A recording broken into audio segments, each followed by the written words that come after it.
ನಮಸ್ಕಾರ. Big boss ಕತೆ ನಮ್ಮ ಜೊತೆ ವಿಶೇಷ ಕಾರ್ಯಕ್ರಮಕ್ಕೆ ಸ್ವಾಗತ. ನಾನು ದಿವ್ಯಶ್ರೀ ದಾಸ್. ಬಿಗ್ ಬಾಸ್ ಶೋನಲ್ಲಿ ವಿಶೇಷ ಅಂತ ಹೇಳಬೇಕು ಏನೋ ಗೊತ್ತಿಲ್ಲ. ಯಾಕೆ ಅಂತ ಹೇಳಿದ್ರೆ ಈ ವಾರ ಯಾವುದೇ ರೀತಿಯಾದಂಥ ಟಾಸ್ಕ್ ಇಲ್ಲದೆ ನೇರವಾಗಿ ಎಲ್ಲ ಕಂಟೆಸ್ಟೆಂಟ್ ಅನ್ನು ಕೂಡ ನಾಮಿನೇಟ್ ಮಾಡಿಬಿಟ್ಟಿದ್ದಾರೆ.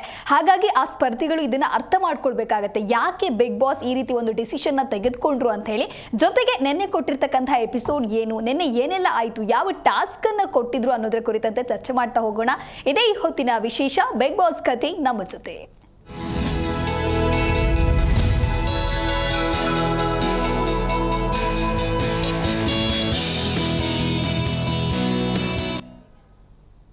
ಸೊ ನೆನ್ನೆ ಎಪಿಸೋಡ್ನಲ್ಲಿ ಏನೆಲ್ಲ ಆಯಿತು, ಯಾರು ಸರಿ ಯಾರು ತಪ್ಪು ಅನ್ನೋದ್ರ ಕುರಿತಂತೆ ಮಾತನಾಡೋದಕ್ಕೆ ನಮ್ಮ ಸ್ಟುಡಿಯೋದಲ್ಲಿ ಕಲೀಗ್ ಜಾಯ್ನ್ ಆಗಿದ್ದಾರೆ. ಸೊ ಬನ್ನಿ ಅವ್ರನ್ನ ವೆಲ್ಕಮ್ ಮಾಡ್ಬಿಡೋಣ. ಹಲೋ ರಘುವೀರ್, ವೆಲ್ಕಮ್ ಟು ದ ಶೋ. ನಮಸ್ತೆ. ಎಸ್ ರಘುವೀರ್, ಮೊದಲನೇದಾಗಿ ರಾಶಿಕಾ ಮತ್ತೆ ರಿಷಾ ನೆನ್ನೆ ಎಪಿಸೋಡ್ ಸ್ಟಾರ್ಟಿಂಗ್ನಲ್ಲೇ ಇಬ್ರು ಮಾತಾಡೋದಕ್ಕೆ ಶುರು ಮಾಡ್ತಾರೆ. ಅವರಿಬ್ಬರ ಕನ್ವರ್ಸೇಷನ್ನಲ್ಲಿ ಕಾವ್ಯ ಬರ್ತಾರೆ, ಅಂದರೆ ಕಾವ್ಯನ ಬಗ್ಗೆ ಅವರು ಮಾತಾಡ್ತಾರೆ. ಮೊನ್ನೆ ತಾನೇ ಸುದೀಪ್ ಸರ್ ಏನೆಲ್ಲ ಹೇಳಿ ಹೋಗಿದ್ದಾರೆ ಎಲ್ಲ ಗೊತ್ತು, ಅದೆಲ್ಲ ಬಿಟ್ಟು ಮತ್ತು ಅವ್ರು ಮಾಡ್ತಾ ಇರೋದು ಸುಮ್ಮನೆ ಈ ಗಾಸಿಪ್ಸ್ ಮತ್ತು ಸುಮ್ಮನೆ ಟಾಕ್ಸ್ಗಳು. ಯಾಕೆ ಅಂತ ಹೇಳಿ ಆ ಕನ್ವರ್ಸೇಷನ್ ಏನು? ಅದೇ ನಾವೇನು ನೋಡ್ತಾ ಇದ್ದೀವಿ, ರಿಷಾ ಅವ್ರ ಇಂಡಿವಿಜುವಲ್ ಗೇಮ್ ಆಡುತ್ತಾ ಅಂತ ಏನು ಹೋಗಿದ್ರಲ್ಲ ಅದನ್ನೇ ಅವ್ರು ಆಡ್ತಾನೆ ಇಲ್ಲ. ಏನಂತ ಹೇಳಿದ್ರೆ ಅವರು ಮೇನ್ ಆಗಿ ಅವರಿಗೆ ಗಿಲ್ಲಿ ಮತ್ತೆ ಕಾವ್ಯ ಅವ್ರ ಮೇಲೆ ಟಾರ್ಗೆಟ್ ಅಂತ ಒಂದು ಮಾಡ್ಕೊಂಡಿದ್ದಾರೆ. ಬೇಕಂತ ಇರಲಿಲ್ಲ. ಅವ್ರು ಏನು ಹೇಳ್ತಿದ್ದಾರೆ ಅಂದ್ರೆ ಆ ಡಿಸ್ಕಷನ್ ಅಲ್ಲಿ ಅವರು ಈ ಕಾವ್ಯ ಮತ್ತೆ ಗಿಲ್ಲಿ ಅವ್ರ ಫ್ರೆಂಡ್ಶಿಪ್ನ ಹಾಳು ಮಾಡಬೇಕು ಅನ್ನೋ ಒಂದು ಮಾತನ್ನ ಆಡಿದ್ರು. ಈಗ ಅವ್ರ ಆರೋಪ ಏನಂತ ಹೇಳಿದ್ರೆ, ಮೊದಲಿಂದನೂ ಕಾವ್ಯ ಗಿಲ್ಲಿ ಟೀಮ್ ಆಗಿ ಆಟ ಆಡ್ತಿದ್ದಾರೆ, ಜಂಟಿಯಾಗಿ ಆಟ ಆಡ್ತಿದ್ದಾರೆ. ಕಾವ್ಯ ಇಲ್ಲದೆ ಗಿಲ್ಲಿ ಇಲ್ಲ, ಗಿಲ್ಲಿ ಇಲ್ಲದೆ ಕಾವ್ಯ ಇಲ್ಲ ಅಂತ ಈ ರೀತಿ ಒಂದು ಆರೋಪಗಳನ್ನೇ ಮಾಡ್ತಾ ಬರ್ತಾ ಇದ್ದಾರೆ. ಈವನ್ ರಾಶಿಕಾ ಕೂಡ ಹೌದು, ಅಶ್ವಿನಿ ಗೌಡ ಅವರು ಹೌದು. ಮೊದಲೇ ಜಾನ್ವಿ ಅವರು ಇದ್ರು, ಇವಾಗ ಎಲ್ಲೋ ಒಂದ್ ಕಡೆ ಜಾನ್ವಿ ಅವರು ಅದರಿಂದ ಹೊರಗೆ ಬಂದಿದ್ದಾರೆ. ಅವ್ರ ಆಟನ ಚೆನ್ನಾಗಿ ಮಾಡ್ಕೊಂಡ್ಮೇಲೆ ಅವ್ರಿಗೆ ಒಂದು ಉತ್ತಮನೂ ಸಿಕ್ತು. ಆದ್ರೆ ರಿಷಾ ಅವರು ಏನಂದ್ರೆ ಇದೇ ಅವ್ರದ್ದೊಂದು ಆಟನ ಮುಂದುವರ್ಸ್ಕೊಂಡು ಹೋಗ್ತಾ ಇದ್ದಾರೆ. ಇವರಿಬ್ರನ್ನ ನಾವು ದೂರ ಮಾಡಬೇಕು, ಇವ್ರು ಸ್ಟ್ರಾಂಗ್ ಇಲ್ಲ, ಡಮ್ಮಿ ಅಂತ ಹೇಳೋ ಬಟ್ ಅವರು ಎಂಟ್ರಿ ಕೊಟ್ಟಾಗ ರಘುವೀರ್ ಏನೋ ಒಂದ್ ಮಾಡ್ತಾರೆ ಇವರು ಅನ್ನೋ ಏನೋ ಒಂದು ಟಾಸ್ಕ್ ಅಂತ ಬಂದಾಗ ಸಖತ್ತಾಗಿ ಆಡ್ತಾರೆ ಅನ್ನುವಂತ ವೈಬ್ ಎಲ್ರಿಗೂ ಇತ್ತು. ಆದ್ರೆ ಅವ್ರು ಅದನ್ನ ಉಳಿಸ್ಕೋತಾ ಇಲ್ಲ. ಅವ್ರು ಉಳಿಸ್ಕೊಳಕ್ ಅವ್ರ ಹತ್ರನೂ ಆಗ್ತಾನೂ ಇಲ್ಲ. ಯಾಕಂದ್ರೆ ನಿನ್ನೆನೆ ಅವ್ರು ಕೆಲವೊಂದಿಷ್ಟು ಅವರಿಗೆ ಜಾಸ್ತಿ ಅಲ್ಲಿ ಮಸಿ ಬೆಳೆದ್ರು. ಯಾಕಂದ್ರೆ ಅಲ್ಲಿ ಅವ್ರ ಆಟನೇ ಅವ್ರು ಇದ್ ಮಾಡ್ಕೊಂತಿಲ್ಲ. ಅವ್ರು ಬೇಕಂತಾನೆ ಚೀರಾಡೋದು, ವಿಷಯ ಇಲ್ದೇನೆ ದೊಡ್ಡ ಒಂದ್ ಸೌಂಡ್ ಮಾಡ್ಬಿಟ್ರೆ ಎಲ್ಲೋ ಒಂದ್ ಕಡೆ ತಾವು ಸರಿ ಅನ್ಕೊಂತೀವಿ ಅಂದ್ರೆ ಅದು ತಪ್ಪಾಗತ್ತೆ. ಏನ್ ಮಾತಾಡೋದು ನಿಧಾನಕ್ಕೆ ಹೇಳಿದ್ರು ಆ ಮಾತು ಸರಿ ಇದ್ರೆ ಅವ್ರ ಮೇಲೆ ಯಾರಾದ್ರೂ ಆ ಮಾತನ್ನ ಕೇಳ್ತಾರೆ. ಇವರು ಬೇಕಂತ ಚೀರಾಡೋದು, ಈ ವಿಷಯ ಇಲ್ಲದೆ ವಿಷಯಕ್ಕೆ ಹೋಗಿ ಬೇರೆಯವ್ರ ಒಂದು ವಿಷಯಕ್ಕೆ ತಾವು ಮೂಗು ತೋರಿಸೋದು, ಈ ತರಗಳನ್ನೆಲ್ಲ ರಿಷಾ ಅವ್ರು ಮಾಡ್ತಾ ಇದ್ದಾರೆ. ಇವ್ರ ಆಟ ಸರಿ ಇಲ್ಲ ಅನ್ಕೊಂತೀನಿ. ರಾಶಿಕಾ ಕೂಡ ನಾವು ನೋಡಿದ್ವಿ ನಿನ್ನೆ ಎಪಿಸೋಡ್ ಅಲ್ಲಿ ಅವ್ರೆಲ್ಲೂ ಕಂಡೇ ಇಲ್ಲ. ಯಾಕಂದ್ರೆ ಅವ್ರ ಆಟನ ಅವ್ರಿಗೆ ಗೊತ್ತಾಗಿದೆ, ಅವ್ರು ಎಲ್ಲಿ ತಪ್ಪು ಮಾಡಿರೋದು ಅವರಿಗೆ ಅರಿವಾಗಿದೆ. ಇದರಿಂದ ಅವ್ರು ಸೈಲೆಂಟ್ ಆಗಿದ್ದಾರೆ. ಆದ್ರೂ ಬುದ್ಧಿ ಕಲ್ತಿಲ್ಲ. ನಿನ್ನೆ ಮತ್ತು ಅವ್ರು ಅದೇ ಮಾತುಗಳನ್ನ ಆಡ್ತಾ ಇದ್ದಾರೆ ಅನ್ಕೊಂತೀನಿ. ಹಿಂಗಾಡಿದ್ರೆ ಪ್ರಾಬ್ಲಮ್ ಆಗುತ್ತೆ ಅವ್ರಿಗೆ. ಸೊ ಇನ್ನು ರಾಶಿಕಾ ಅಂಡ್ ಸೂರಜ್ ಅಂತ ಬಂದಾಗ, ಮೊನ್ನೆ ಏನಾಯ್ತು ವೀಕೆಂಡ್ ಎಪಿಸೋಡ್ ನಲ್ಲಿ ಸುದೀಪ್ ಸರ್ ಒಂದ್ ರೀತಿ ಹಿಂಟ್ ಕೊಟ್ರು, ನೀವ್ ಹಿಂಗೆ ಆಡಿದ್ರೆ ಹೊರಗೆ ಉಳಿತೀರಾ ಅಂತ. ಯಾಕಂದ್ರೆ ಮನೆಯಲ್ಲಿ ಬೆಂಕಿ ಹೊತ್ಕೊಂಡು ಉರಿತಾ ಇರತ್ತೆ, ಆದ್ರೂ ಕೂಡ ನೀವಿಬ್ರೇ ಬ್ಯುಸಿ ಆಗಿರ್ತೀರಾ ಅಂತ.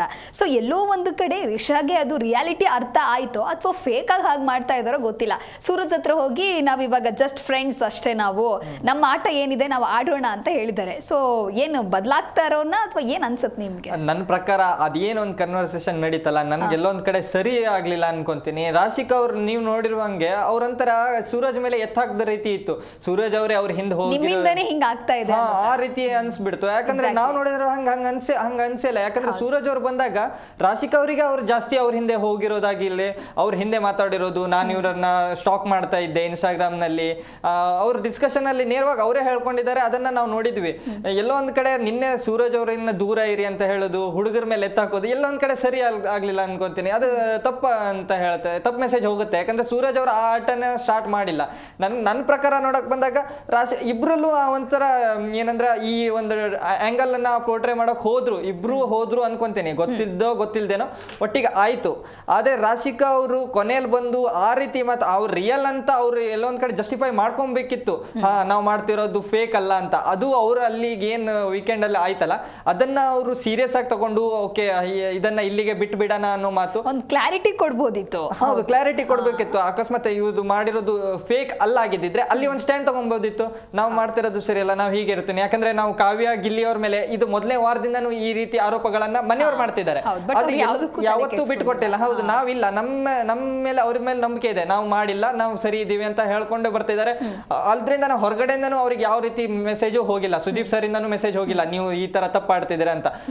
ಮನೆಯವರೇ ಅಲ್ಲಿಂದ ಅವರೇ ಒಂದು ಒಪಿನಿಯನ್ ಕ್ರಿಯೇಟ್ ಮಾಡ್ಕೊಂಡು ಅವ್ರು ಆಟ ಆಡ್ತಿದ್ದಾರೆ ಹೊರತು ಹೊರಗಡೆಯಿಂದ ಅವ್ರಿಗೆ ಯಾವ್ದು ಮೆಸೇಜ್ ಹೋಗಿಲ್ಲ. ಕಾವ್ಯ ಗಿಲ್ಲಿ ಟೀಮ್ ಮಾಡ್ಕೊಂಡು ಆಡ್ತಿದ್ದಾರೆ, ಅವ್ರ ಆಟ ಇಬ್ರು ಜೋಡಿಯಾಗಿ ಆಡ್ತಿರೋದು ಅವರಿಗೆಲ್ಲೋ ಮುಳುವಾಗುತ್ತೆ ಅಂತ ಎಲ್ಲೋ ಹೇಳಿಲ್ಲ. ಆದ್ರೆ ರಾಶಿಕಾ ಅವರು ಎಲ್ಲೋ ಒಂದ್ ಕಡೆ ಸೂರಜ್ ಅವ್ರ ಮೇಲೆ ಎತ್ತಾಕಿರೋದು ಸರಿಯಲ್ಲ ಅನ್ಕೊಂತೀನಿ. ಸೂರಜ್ ಅವರು ಅಲ್ಲೇ ಉತ್ತರ ಕೊಟ್ಟರು, ನಾನೆಲ್ಲ ತರ ಆ ರೀತಿ ನಡ್ಕೊಂಡ ಇಲ್ಲ ಅಂತ. ಇನ್ನೊಂದು ರಘುವೀರ್ ಏನಂದ್ರೆ ಅವ್ರು ಸೂರಜ್ ಮನೆಗೆ ಎಂಟ್ರಿ ಕೊಟ್ಟಾಗ ಅವ್ರ ಪಾಡಿಗೆ ಅವ್ರು ಸುಮ್ನೆ ಇದ್ರು ಕೂಡ ಡ್ಯಾನ್ಸ್ ಮಾಡೋದಕ್ಕಾಗಿರ್ಬೋದು, ಒಂದಲ್ಲ ಒಂದ್ ವಿಷಯಕ್ಕೆ ಅವ್ರ ಹಿಂದೆ ಹೋಗಿದ್ದೆ ಇಲ್ಲಿ ರಾಶಿಕಾ ಅವರು. ಬಟ್ ಇವಾಗ ಕನ್ವೆ ಮಾಡ್ತಿರೋದು ಮಾತ್ರ ಸೂರಜ್ ಇಂದನೇ ಹಿಂಗೆಲ್ಲ ಆಗ್ಬಿಡ್ತು. ಹೌದು, ನಾವಿಬ್ರು ದೂರ ಇರೋಣ. ಸೊ ಹೊರಗಡೆ ಕೂತ್ಕೊಂಡು ನೋಡ್ತಾ ಇರೋ ಜನರನ್ನ ಪೆದ್ರು ಮಾಡಕ್ ಹೋಗ್ತಾ ಹೌದು. ಓಕೆ, ಸೊ ಇನ್ನು ಮಲ್ಲಮ್ಮ ಎಲಿಮಿನೇಟ್ ಆಗಿರುವಂತದ್ದು ಧ್ರುವಂತ್ಗೆ ಎಲ್ಲೋ ಒಂದ್ ಕಡೆ ಅದರಿಂದ ಹೊರಗೆ ಬರೋದಕ್ಕೆ ಆಗ್ತಾ ಇಲ್ಲ.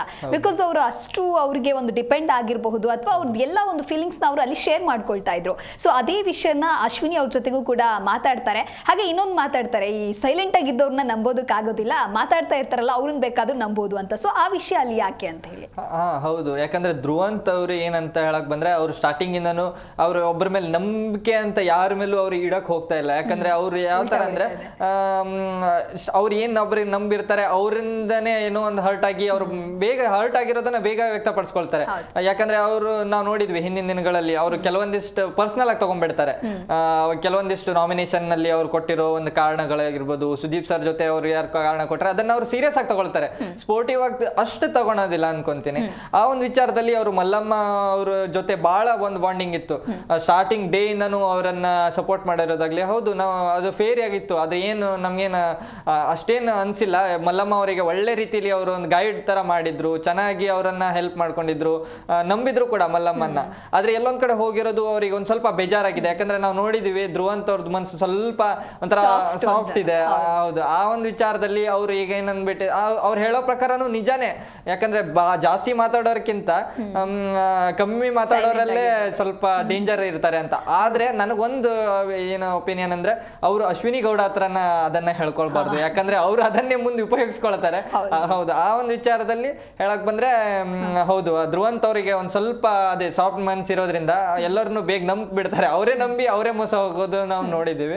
ಇನ್ನು ನಿನ್ನೆ ಎಪಿಸೋಡ್ ನ ಹೈಲೈಟ್ ಅಂತ ಹೇಳಿದ್ರೆ ಬಕೆಟ್ ಕೊಡೋ ಅಂತ ವಿಷಯಕ್ಕೆ ಸ್ಟಾರ್ಟ್ ಆಗಿ ಜಗಳ ಕೊನೆಗೆ ಹೊಡೆದಾಡೋವರೆಗೂ ಹೋಯ್ತು, ತಳ್ಳಾಟ ನೂಕಾಟ ಎಲ್ಲ ನಡೆದು ಹೋಯ್ತು. ಸೊ ನಿಮ್ ಪ್ರಕಾರ ಯಾರದ್ ಸರಿ ಯಾರದ್ ತಪ್ಪು? ಮೊದಲನೇದಾಗಿ ನನ್ನ ಪ್ರಕಾರ ಹೇಳಕ್ ಬಂದ್ರೆ ಮೇಡಮ್, ಅಲ್ಲಿ ಇವ್ರು ಏನು ಗಿಲ್ಲಿ ನಟ ಅವರು ರಿಕ್ವೆಸ್ಟ್ ಮಾಡ್ತಾ ಇರ್ತಾರೆ, ನನಗೆ ಕೊಡು ಬಕೆಟ್ ಕೊಡು ಅಂತ. ಯಾರಿಗಾದ್ರೂ ಬೆಳಿಗ್ಗೆ ಎದ್ದ ತಕ್ಷಣ ಯಾರೇ ಆದ್ರೂ ಒಬ್ಬರಿಗೆ ಒಂಥರ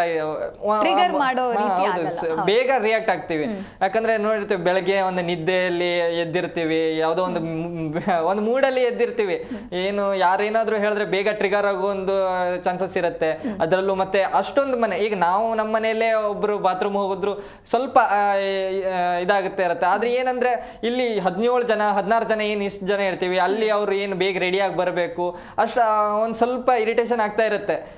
ಅದರಲ್ಲೂ ಇವರಿಗೆ ರಿಕ್ವೆಸ್ಟ್ ಮಾಡ್ಕೊಂಡಿರ್ತಾರೆ, ನೀವು ಒಂದು ಸ್ವಲ್ಪ ನನಗೊಂದು ಬಕೆಟ್ ನೀರು ಕೊಡಿ, ನಾನು ಸ್ನಾನ ಮಾಡ್ಕೊತೀನಿ ಅನ್ನೋದು. ಆದರೆ ರಿಷಾ ಅವರು ಅಲ್ಲಿ ಗೊತ್ತಿದ್ದು ಅವರು ಒಂದು ತಪ್ಪು ಮಾಡ್ತಾರೆ. ಅವರನ್ನು ಹೇಳಿ ಏನು ಅಲ್ಲಿ ಕಾಮಿಡಿಯಾಗಿ ತಗೊಂಡು ಅದನ್ನು ಅವರು ಹೋಗಿ ಬಾಗ್ಲಾಕೊಂಡ್ಬಿಡ್ತಾರೆ. ಆದರೆ ಇವ್ರು ರಿಕ್ವೆಸ್ಟ್ ಮಾಡ್ಕೊಂಡಿರ್ತಾರೆ ಅಲ್ಲಿ. ಮತ್ತೆ ಅಲ್ಲಿ ಗಿಲ್ಲಿ ಒಬ್ಬರೇ ಇದ್ರೆ ಅದು ಎಲ್ಲೋ ಒಂದು ಕಡೆ ಬೇರೆ ರೀತಿ ತಿರುಗ್ತಿತ್ತು. ಅಲ್ಲಿ ಸೂರಜ್ ಅವರು ಇದ್ರು, ಕಾವ್ಯ ಅವರು ಇದ್ರು, ರಕ್ಷಿತ್ ಅವರು ಇದ್ರು. ಇವ್ರು 3 ಜನಕ್ಕೂ ಗೊತ್ತಿತ್ತು ಅಲ್ಲಿ ಏನಾಗ್ತಿತ್ತು ಅಂತ. ಆಮೇಲೆ ಅವರು ಅದನ್ನ ಮಾತಾಡಿದ್ರು ಕೂಡ. ಆದ್ರೆ ಗಿಲ್ಲಿ ನಟ ಅವರು ಅದನ್ನ ಅವ್ರು ಹೇಳಿರ್ತಾರೆ, ನೀ ಹೀಗೆ ಮಾಡಿದ್ರೆ ನಾನು ಈ ರೀತಿ ಮಾಡ್ತೀನಿ 5 ಎಣಿಸೋದ್ರಲ್ಲಿ ಅಂತ. ಅದೊಂಥರ ಫನ್ ವೇದಲ್ಲೇ ನಡೀತಾ ಇತ್ತು, ಕಾಮಿಡಿಯಾಗೆ ನಡೀತಾ ಇತ್ತು. ಯಾಕಂದ್ರೆ ಒಬ್ರು ರಿಯಾಕ್ಟ್ ಮಾಡೋದು ರೀತಿ ಹಾಗಿರುತ್ತೆ ಒಬ್ರು. ಆದ್ರೆ ಗಿಲ್ಲಿ ನಟ ಅವರು ಏನ್ ಬಟ್ಟೆ ತಂದಿರೋದು ನಾನು ಅವ್ರದ್ದು ಸರಿ ಅಂತ ನಾನು ಎಲ್ಲೂ ಹೇಳಕ್ ಹೋಗಲ್ಲ. ಯಾಕಂದ್ರೆ ಅವ್ರವ್ರ ಪರ್ಸನಲ್. ಆದ್ರೆ ಅದ್ರ ತಂದು ಅವರನ್ನ ಹಾಳು ಮಾಡಿರಲ್ಲ, ನೀರೆಲ್ಲ ಎಸೆಯೋದಾಗಿರ್ಲಿ, ಬೇರೆ ಯಾವ್ದು ತಂದು ಇಟ್ಟಿರ್ತಾರೆ, ಅದು ಒಂದು ಫೇರ್ ಆಗೇ ನಡೆದಿರುತ್ತೆ. ಆದ್ರೆ ಮೈ ಮೇಲೆ ಕೈ ಮಾಡಿರೋದು ಯಾವುದೇ ರೀತಿಯಲ್ಲೂ ಅದು ಸರಿಯಲ್ಲ ಅನ್ಕೊಂತೀನಿ. ಯಾಕಂದ್ರೆ ಅದು ಮೂಲ ನಿಯಮ ಆಗಿರುತ್ತೆ. ಬಿಗ್ ಬಾಸ್ ನ ಮೂಲ ನಿಯಮ ಯಾರ ಮೇಲೂ ಯಾರು ಹಲ್ಲೆ ನಡ್ಸಂಗಿಲ್ಲ, ಮೈ ಮೇಲೆ ಕೈ ಮಾಡಂಗಿಲ್ಲ ಅಂತ. ಅದು ಮಾತ್ರ ಮಾಡಿರೋದು ದೊಡ್ಡ ತಪ್ಪು.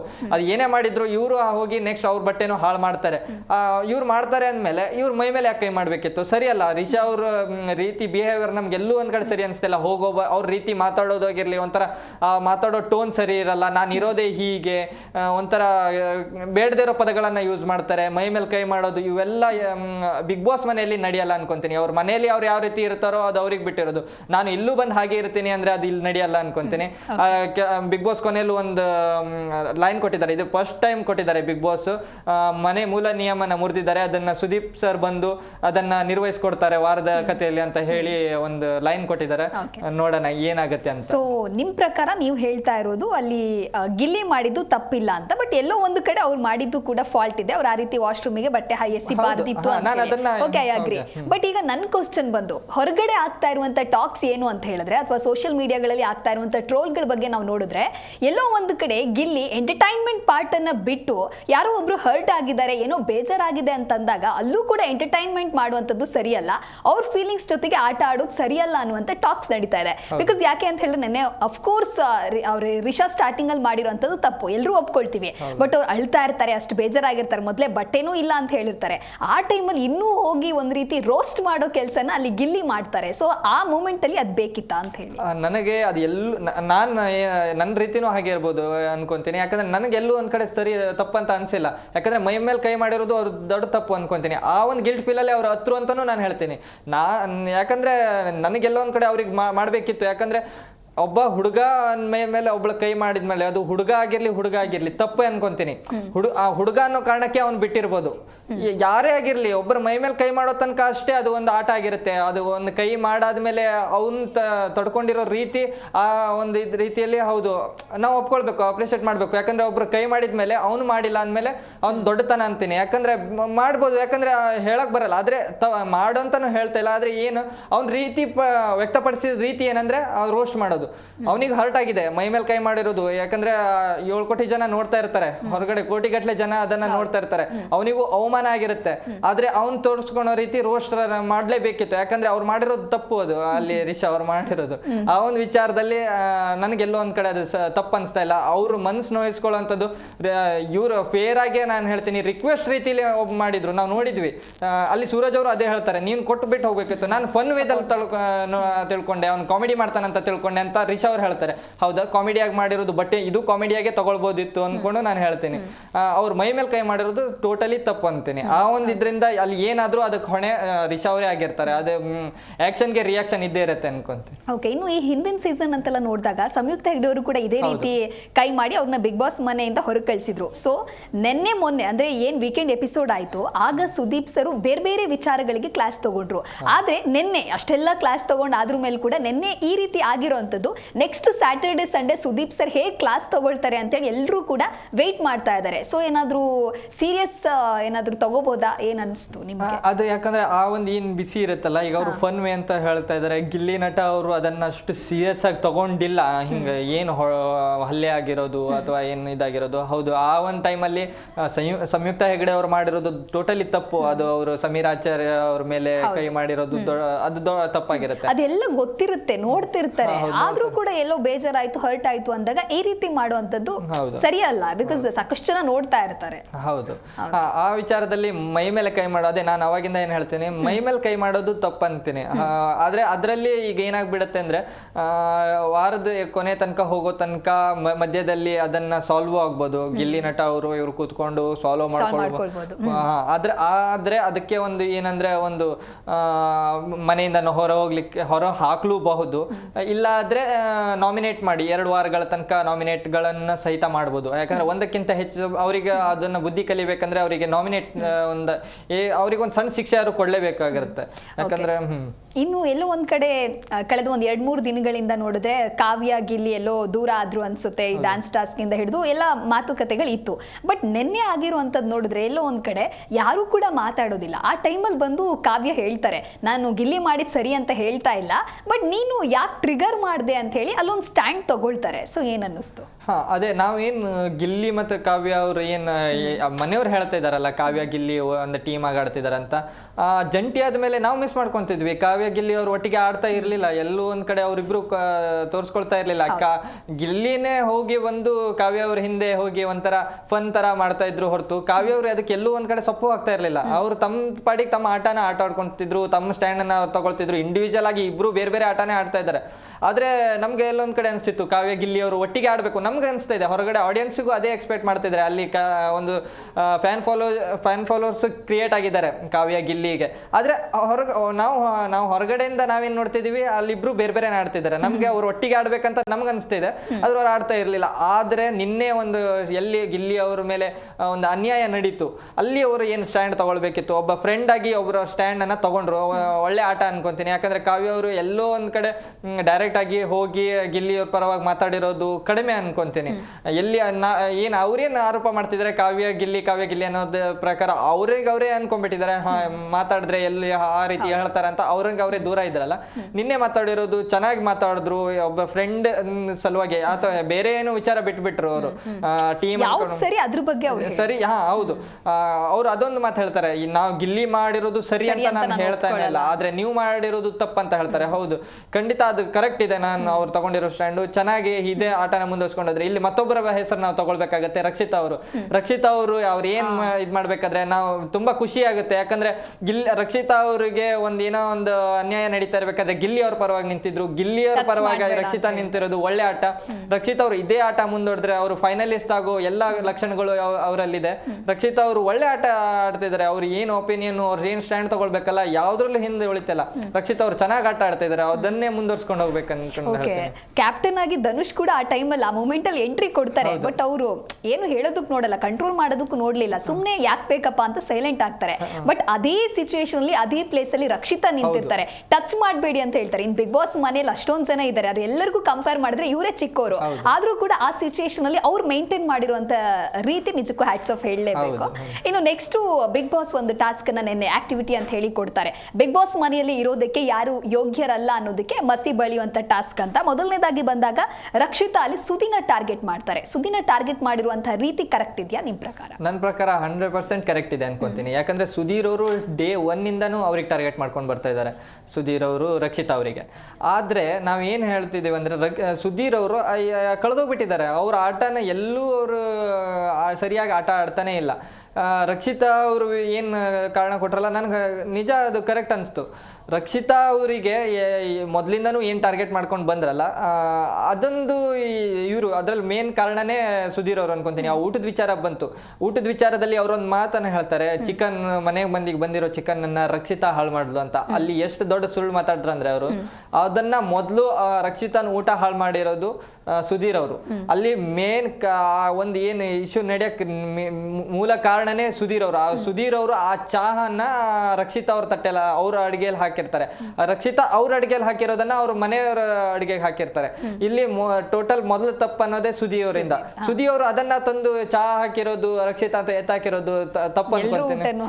ಎಲ್ಲೂ ಊಟ ಹಾಳು ಮಾಡಿದ್ರು ಅಂತ ಹೇಳಿರೋ ಮಾತು ದೊಡ್ಡ ತಪ್ಪು ಅನ್ಕೊಂತೀನಿ. ಸುಧೀರ್ ಅವರು ಮೊದಲೇ ದಿನ ಅವ್ರು ಈ ವಾರ ಕಳೆದೋಗ್ಬಿಟ್ಟಿದ್ದಾರೆ, ಲಾಸ್ಟ್ ವಾರನೇ ಕಳೆದೋಗಿದ್ರು. ಎಲ್ಲೋ ಒಂದು ರೈಮಿಂಗ್ಸ್ ಹೇಳ್ಕೊಂತ ಇರ್ತಾರೆ ಬಿಟ್ರೆ ಮತ್ತೆ ಏನು ಅವ್ರದ್ದು ಮನೆಯಲ್ಲಿ ಇಂಡಿವಿಜುವಲ್ ಆಗಿ ಅವ್ರು ಏನೂ ಒಂದು ಎಫರ್ಟ್ ಇಲ್ಲ, ಟಾಸ್ಕ್ ಇಲ್ಲ, ಸ್ಟ್ಯಾಂಡ್ ಇಲ್ಲ, ಏನಿಲ್ಲ. ಯಾರೇನ್ ಹೇಳ್ತಾರೆ ಅವ್ರಿಗೆ ಜೈ ಅಂತ ಹೇಳಿ ಅವ್ರು ಹಿಂದೆ ಹೋಗ್ತಾ ಇದಾರೆ ಹೊರತು ಅವ್ರ ಇಂಡಿವಿಜುವಲ್ ಆಟ ನಮ್ಗೆಲ್ಲೂ ಕಾಣ್ತಾನೆ ಇಲ್ಲ ಅನ್ಕೊಂತೀನಿ. ಇನ್ನು ರಕ್ಷಿತಾ ಇನ್ನೊಬ್ರು ನೇಮ್ನ ಅಶ್ವಿನಿ ಚೂಸ್ ಮಾಡ್ತಾರೆ. ಸೊ ಅವ್ರಿಗೆ ಏನ್ ಅಸಮಾಧಾನ ಇತ್ತು ಅದನ್ನ ಹೇಳ್ತಾರೆ, ಯಾರು ರಕ್ಷಿತಾ. ಬಟ್ ಆ ಟೈಮಲ್ಲಿ ಅದಕ್ಕೆ ಅಶ್ವಿನಿ ಕೊಟ್ಟಿದ್ದಂತ ರಿಯಾಕ್ಷನ್ ನಾವಿಲ್ಲಿ ಮಾತಾಡ್ಲೇಬೇಕು. ಯಾಕೆ ಅಂತ ಹೇಳಿದ್ರೆ ಕಲಾವಿದರಿಗೆ ಬೆಲೆ ಕೊಡ್ಬೇಕು, ನೀವು ಕಲಾವಿದರಿಗೆ ಬೆಲೆ ಕೊಡುವಂಥದ್ದು ಇಂಪಾರ್ಟೆಂಟ್. ಅವ್ರನ್ನ ಕಾಲ್ ಕೆಳಗಡೆ ಹಾಕಿ ಮಾತನಾಡುವಂಥದ್ದು ಸರಿಯಲ್ಲ ಅನ್ನೋ ಒಂದು ಸ್ಟೇಟ್ಮೆಂಟ್ ಅನ್ನ ಅವ್ರು ನೆನ್ನೆ ಹೇಳ್ತಾರೆ. ಬಟ್ ಈ ಹಿಂದೆ ನಡೆದಿರುವಂಥದ್ದು ಏನು, ಅವರು ರಕ್ಷಿತಂಗೆ ಬಳಸಿರುವಂತಹ ಪದ ಆಗಿರ್ಬೋದು, ಹಾಗಾದ್ರೆ ಅವರು ಕೂಡ ಏನ್ ಈಸಿಯಾಗಿ ಬಂದ್ಬಿಡ್ತಾರೆ, ಅವ್ರನ್ನು ಕೂಡ ಕಲಾವಿದರು ಅಂತ ಹೇಳಿ ಅವ್ರು ಕನ್ಸಿಡರೇ ಮಾಡ್ಲಿಲ್ವಾ ಅಂತ. ಬಿಕಾಸ್ ಯಾಕೆ ಅಂತ ಹೇಳಿದ್ರೆ ಸೋಷಿಯಲ್ ಮೀಡಿಯಾದಲ್ಲಿ ಎಲ್ಲರೂ ಸ್ಟಾರ್ ಆಗಬಹುದು, ಆದ್ರೆ ಅದ್ರಲ್ಲಿ ಒಂದು ಹಾರ್ಡ್ ವರ್ಕ್ ಇರುತ್ತೆ. ಹಾಗಾದ್ರೆ ಹಾರ್ಡ್ ವರ್ಕ್ ಇವ್ರಿಗೆ ಗೊತ್ತಾಗ್ಲಿಲ್ವಾ ಅಂತ ಹೇಳಿ. ಹೌದು, ಅದೇ ಏನ್ ಅನ್ಕೊಂಡ್ಬಿಟ್ಟಿದ್ದಾರೆ ಅಂದ್ರೆ ಅಶ್ವಿನಿ ಗೌಡ ಅವರು ತಾವು ಬಂದಿರೋದ ಹಾದಿನೇ ಕಷ್ಟದ ಹಾದಿ, ಬೇರೆಯವ್ರು ಯಾರು ಅದಲ್ಲಿ ಈಸಿಯಾಗಿ ಬಂದವರು ಅನ್ನೋ ಒಂದು ರೀತಿಯಲ್ಲಿ ಇದ್ದಾರೆ. ರಕ್ಷಿತಾ ಅವರು ಎಲ್ಲೋ ಒಂದ್ ಕಡೆ ಕಷ್ಟಪಟ್ಟೆ ಬಂದಿರ್ಬೋದು, ಟ್ರೋಲ್ ಆಗಿ ಬಂದಿದ್ದಾರೆ, ಅದು ಕಷ್ಟನೇ ಎದುರಿಸ್ಬೇಕಾಗತ್ತೆ. ಯಾಕಂದ್ರೆ ಅವ್ರ ಮೇಲೆ ಯಾರೊಬ್ರು ಬೆರಳು ಮಾಡಿ ತೋರಿಸಿದ್ರೆ ಎಷ್ಟು ಕಷ್ಟಪಡ್ತೀವಿ. ಹೌದು, ಈ ರೀತಿ ಹೇಳಿದ್ರಂತ ಅಂಥದನ್ನ ಆ ಹುಡುಗಿ ಸಿಕ್ಕಾಪಟ್ಟೆ ಕಷ್ಟಗಳನ್ನ ಎದುರಿಸಿ ಬಂದಿರೋದು. ಹಂತದಲ್ಲೂ ಅವರಿಗೆ ಟ್ರೋಲ್ಗಳಾಯ್ತು, ಅವ್ರ ಭಾಷೆ ಮೇಲೆ ಟ್ರೋಲ್ ಆಯ್ತು, ಅವ್ರು ಮಾಡ್ತಿರೋ ಕಂಟೆಂಟ್ ಮೇಲೆ ಟ್ರೋಲ್ಗಳಾದವು. ಅದನ್ನ ಹೊರತುಪಡಿಸಿ ಮೆಟ್ಟಿ ನಿಂತು ಬಿಗ್ ಬಾಸ್ ಮನೇಲಿ ಬಂದು ಅವ್ರದ್ದು ಆಟನ ಚೆನ್ನಾಗಿ ಆಟ ಆಡ್ತಿದ್ದಾರೆ. ಮನುಷ್ಯರು ಅವ್ರ ಮಾಡ್ಕೊಂಡು ಬಂದಿರೋ ಕೆಲಸಗಳ ಮೇಲೆ ನಾವು ಅವ್ರ ಅಳಿಬಾರ್ದು, ಅವ್ರ ವ್ಯಕ್ತಿತ್ವಗಳ ಮೇಲೆ ಇಲ್ಲಿ ಬಿಗ್ ಬಾಸ್ ಅಳಿಬೇಕಾಗತ್ತೆ. ಆ ವ್ಯಕ್ತಿತ್ವದಲ್ಲಿ ಹೇಳಕ್ ಬಂದ್ರೆ ಫಾರ್ ಬೆಟರ್ ಇದ್ದಾರೆ ರಕ್ಷಿತಾ ಅವರು. ಎಷ್ಟು ಅಂದ್ರೆ ಅಶ್ವಿನಿ ಗೌಡ ಅವರೇ ಎಲ್ಲೋ ಒಂದ್ ಕಡೆ ಅವರ ಒಂದು ಏನು ವ್ಯಕ್ತಿತ್ವ ಉಳಿಸ್ಕೊಳ್ಳಕ್ಕೆ ಕಷ್ಟಪಡ್ತಿದ್ದಾರೆ ಹೊರತು ರಕ್ಷಿತಾ ಗೌಡ ಅವರಿಗೆ ರಕ್ಷಿತಾ ಅವರಿಗೆ ಎಲ್ಲೊಂದ್ ಕಡೆ ರಕ್ಷಿತಾ ಅವ್ರ ವ್ಯಕ್ತಿತ್ವದ ಬಗ್ಗೆ ಅವ್ರು ಮಾತಾಡ್ತಾರೆ, ಬಟ್ ಏಜ್ ಕೂಡ ಅವ್ರು ನೋಡ್ಬೇಕಾಗತ್ತೆ. ಇವರು ಈ ಒಂದು ಏಜ್ ಅಲ್ಲಿ ಆ ಬಿಗ್ ಬಾಸ್ ಮನೆಗೆ ಎಂಟ್ರಿ ಕೊಟ್ಟಿದ್ದಾರೆ, ಆ ಸಾಧನೆಯನ್ನ ಕಂಪೇರ್ ಮಾಡುವಂತ ಮನಸ್ಥಿತಿ ಅಲ್ಲಿ ಯಾಕೆ ಅಂತ. ಹೌದು, ಅಂದ್ರೆ ನಾವು ಅದೇ ಮೊದಲೇ ದಿನದಿಂದನೂ ನೋಡ್ತಿದ್ದಲ್ಲ, ಅವರಿಗೆ ಪರ್ಸನಲ್ ಟಾರ್ಗೆಟ್ ಅಂತ ಇದೆ ರಕ್ಷಿತಾ ಅವ್ರ ಮೇಲೆ. ರಕ್ಷಿತಾ ಅವ್ರಿಗೆ ಏನ್ ಮಗಳು ನನ್ನ ಮಗನ ವಯಸ್ಸು ಅಂತ ಹೇಳ್ತಾರಲ್ಲ, ಅದು ಅವ್ರ ಮನ್ಸಿಂದ ಹೇಳೇ ಇಲ್ಲ. ಅವ್ರು ಸಾರಿ ಕೇಳಿದ್ರು ಮನ್ಸಿಂದ ಹೇಳ್ತಾ ಇಲ್ಲ. ಅವ್ರಿಗೆ ಎಲ್ಲೋ ಒಂದ್ ಕಡೆ ರಕ್ಷಿತಾ ಮೇಲೆ ಪರ್ಸನಲ್ ಆಗಿ ಅಟ್ಯಾಕ್ ಮಾಡೋದು, ಮತ್ತೆ ಕ್ಯಾರೆಕ್ಟರ್ ಅಸೋಸಿನೇಷನ್ ಅಂತೂ ಮೊದಲನೇ ವಾರದಿಂದನೂ ನಡೀತು ಆ ಒಂದು ಹುಡುಗಿ ಮೇಲಿಂದ. ಅದೆಲ್ಲ ತಪ್ಪು ಅನ್ಕೊಂತೀನಿ. ಅದು ಇವ್ರೇನ್ ಹಿರಿಯ ಕಲಾವಿದರು ಅಂತ ಇರ್ತಾರಲ್ಲ, ಅಂತ ಯಾರು ಮಾಡಬಾರ್ದು ಅನ್ಕೊಂತೀನಿ. ಸೊ ಸಾಕಷ್ಟು ಇದೇ ರೀತಿ ಟಾಸ್ಕ್ ಕೊಟ್ಟಾಗ ನಿನ್ನೆ ಜಾಸ್ತಿ ಎಲ್ಲರೂ ಚೂಸ್ ಮಾಡಿರೋ ನೇಮ್ ಬಂದು ರಿಷಾ ಅವರು. ಸೊ ರಿಷಾ ಅವರು ಇನ್ನಾದ್ರೂ ಅರ್ಥ ಮಾಡ್ಕೊಳ್ಬೇಕು ಬಿಗ್ ಬಾಸ್ ಮನೆ ಅಂದ್ರೆ ಏನು ಅಂತ. ನನ್ನ ರಿಯಾಲಿಟಿ ಏನು, ನನ್ನ ರಿಯಲ್ ಫೇಸ್ ಏನು ಅಂತ ಹೇಳಿ ಗೊತ್ತಾದ್ರೆ ನೀವು ಯಾರು ಇಲ್ಲಿ ಇರಲ್ಲ ಅನ್ನೋ ಒಂದು ಮಾತನ್ನು ಕೂಡ ಹೇಳ್ತಾರೆ. ಬಟ್ ನಿಜವಾದ ಫೇಸ್ ಏನು ಅಂತ ಹೇಳಿ ಪ್ರೂವ್ ಮಾಡೋದಕ್ಕೆ ಇರೋದೇ ಇದು ಬಿಗ್ ಬಾಸ್ ಮನೆ ಅಂತ ಹೇಳಿ ಅವ್ರು ಅರ್ಥ ಮಾಡ್ಕೊಳ್ಬೇಕು. ಸೊ ಮುಂದೆ ಏನಾಗುತ್ತೆ ಅಂತ ಹೇಳಿ ಕಾದ್ ನೋಡೋಣ. ಓಕೆ, ಥ್ಯಾಂಕ್ ಯು ರಘುವೀರ್ ಕಾರ್ಯಕ್ರಮಕ್ಕೆ ಆಗಮಿಸಿದ್ದಕ್ಕಾಗಿ. ಸೊ ನೋಡಿದ್ರಪ್ಪ ವೀಕ್ಷಕರೇ, ಅಂದ್ರೆ ನಿನ್ನೆ ನಡೆದಿರುವಂತಹ ಎಪಿಸೋಡ್ ನಲ್ಲಿ ಏನಾಯ್ತು, ಜೊತೆಗೆ ನಿನ್ನೆ ನಡೆದಿರುವಂತಹ ಹೈಲೈಟ್ ಬಂದು ಗಿಲ್ಲಿ ಮತ್ತೆ ರಿಷಾ ಅವರ ಜಗಳ ಆಗಿತ್ತು. ಸೊ ಮುಂದಿನ ವಾರದ ಸುದೀಪ್ ಸರ್ ಬಂದು ಯಾರಿಗೆ ಕ್ಲಾಸ್ ತೆಗೆದುಕೊಳ್ತಾರೆ, ಅಥವಾ ಅವ್ರು ಕೊಟ್ಟಿರುವಂತಹ ಅಂದ್ರೆ ಯಾವುದೇ ಟಾಸ್ಕ್ ಇಲ್ದೇನೆ ನಾಮಿನೇಟ್ ಮಾಡಿರೋದಕ್ಕೆ ಇನ್ನಾದ್ರೂ ಕೂಡ ಎಚ್ಚೆತ್ಕೊಳ್ತಾರ ಬಿಗ್ ಬಾಸ್ ಸ್ಪರ್ಧಿಗಳು ಅಂತ ಹೇಳಿ ಕಾದ್ ನೋಡೋಣ. ಇದಾಗಿತ್ತು ಈ ಹೊತ್ತಿನ ವಿಶೇಷ. ನೋಡ್ತಾ ಇರಿ ಜಿ ಕನ್ನಡ ನ್ಯೂಸ್, ಸತ್ಯವೇ ಸುದ್ದಿಯ ಜೀವಾಳ.